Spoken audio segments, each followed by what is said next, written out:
Quand j'étais petite, je crois que je voulais devenir avocate.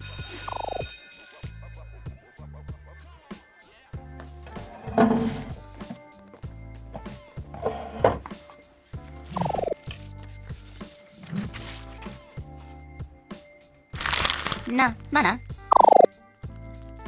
2. T'es qui?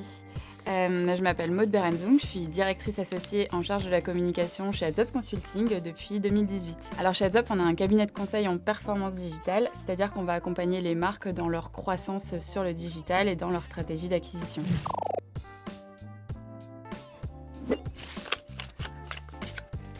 Jaune. Alors, t'aimerais parler de quoi aujourd'hui? Eh bien, écoute, aujourd'hui, j'aimerais parler de mon rôle, qui est la communication dans le B2B, et des leviers qu'on peut activer pour générer soit de la notoriété, soit du chiffre d'affaires très concrètement. Alors, mon scope chez Heads Up au quotidien, c'est vraiment la partie communication externe et la partie marketing. Je vais m'occuper de tous les leviers que tu connais déjà, qui vont être les réseaux sociaux, les newsletters, les événements, les relations presse et le nurturing.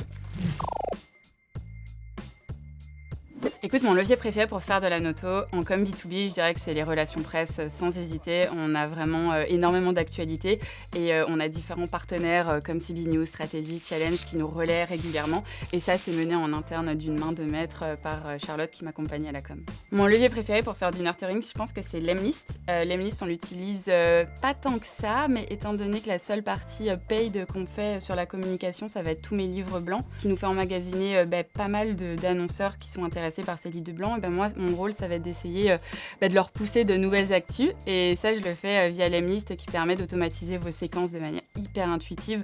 Donc, si vous voulez débuter dans cette automation, je vous le conseille. Alors oui, je poste beaucoup sur LinkedIn. C'est un levier de com, je pense, pour toute notre direction quasiment. On essaye d'entretenir cette stratégie de personal branding parce que je pense qu'en B2B, elle est absolument capitale.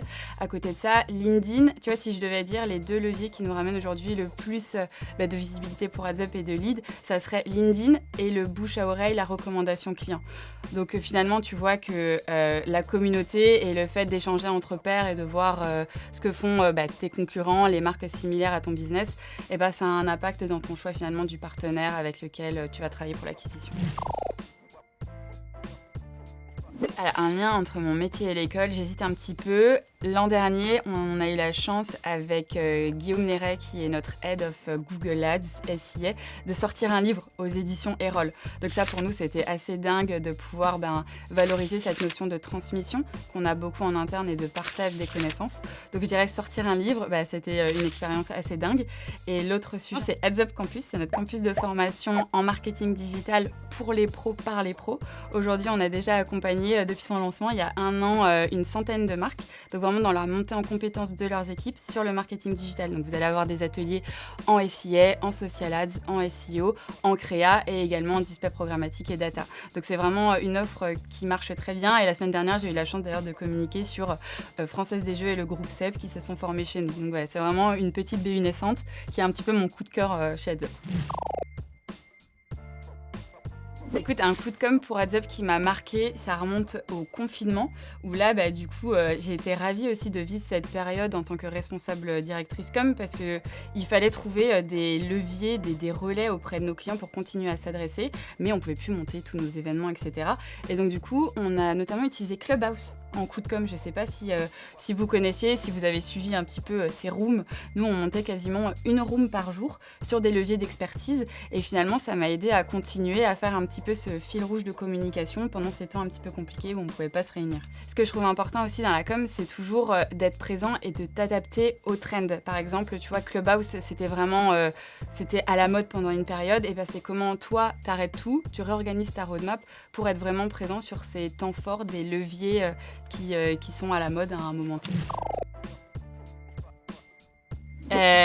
Écoute, j'avoue qu'il y en a eu quelques-uns des peut mieux faire, mais d'un autre côté, mes parents étaient toujours hyper présents et croyaient énormément en nous avec mon frère, donc nous, on était vraiment dans un mood très positif à la maison, mais je dirais que Les peut mieux faire, ça te permet juste en fait d'apprendre plus vite et ça paraît hyper cheesy de dire ça, mais en gros c'est plus tu vas faire d'erreurs, plus tu vas tester de choses et plus ça va te permettre de grandir et de faire mieux la fois d'après. Le peut mieux faire, tu peux le voir comme de l'A/B testing et qui au final te suit toute ta carrière. À chaque fois, nous on en fait des erreurs au service communication, tu vois, à notre petit niveau.